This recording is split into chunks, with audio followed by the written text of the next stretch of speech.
Yang saya kasih yang di bawah itu adalah contohnya almarhum Risma. Dia jadi bendahara 3 bulan di anestesi di Semarang dan dia mengumpulkan uang sekitar 1,6 miliar ya. Fakta mengejutkan kasus Dr. Aulia, senior PPDS Undip Kruk 1,6 miliar rupiah dari junior.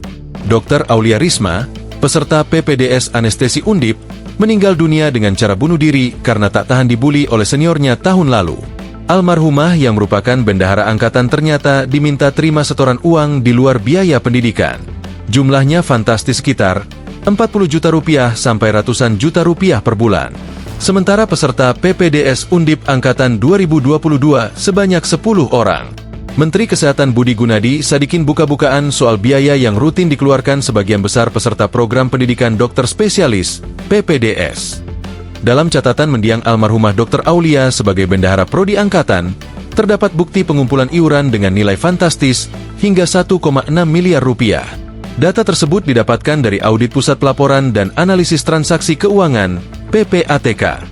Yang saya kasih yang di bawah itu adalah contohnya almarhum Risma. Dia jadi bendahara 3 bulan di anestesi di Semarang dan dia mengumpulkan uang sekitar 1,6 miliar ya.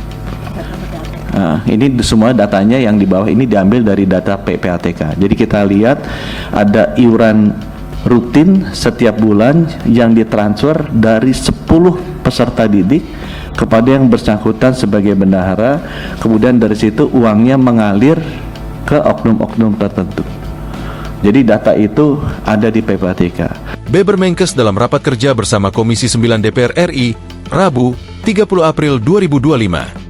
Uang-uang tersebut digunakan bukan untuk kepentingan akademik, melainkan untuk biaya keperluan pribadi para senior.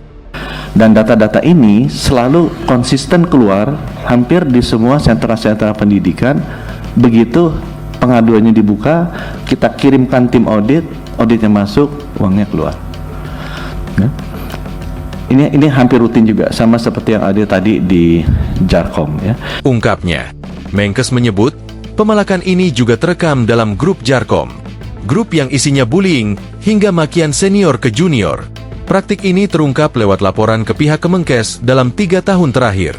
Nah, selain biaya-biaya di luar pendidikan yang bisa sampai miliaran ya, ratusan juta sampai miliaran, itu membuat memang keluhannya kenapa pendidikan spesialis itu mahal. Karena biaya-biaya di luar biaya resmi itu tinggi sekali. Ya, biaya-biaya di luar biaya resmi itu sesudah kita periksa tuh tinggi sekali. Dan selain biaya-biaya ini juga sering ada pesanan-pesanan. Sambungnya, biaya pesanan itu dari mulai untuk biaya hotel hingga tiket pesawat. Ya, mulai dari yang sopan sampai yang sangat tidak sopan.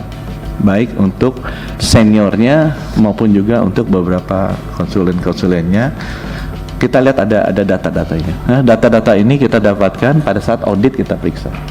Ya, jadi pemesanan hotel, pemesanan tiket, ada yang buat sendiri, ada yang buat berdua, itu rutin kita kita temukan pada saat audit itu kita lakukan ke tempat-tempat. Tutupnya, sejak dibukanya pengaduan laporan bullying atau perundungan Juni 2023, Menkes sudah mendapati 2.668 laporan yang 632 diantaranya berhasil terkonfirmasi perundungan. Terbanyak berada di RS vertikal atau pemerintah. Download Tribun X sekarang, menghadirkan lokal menjadi Indonesia.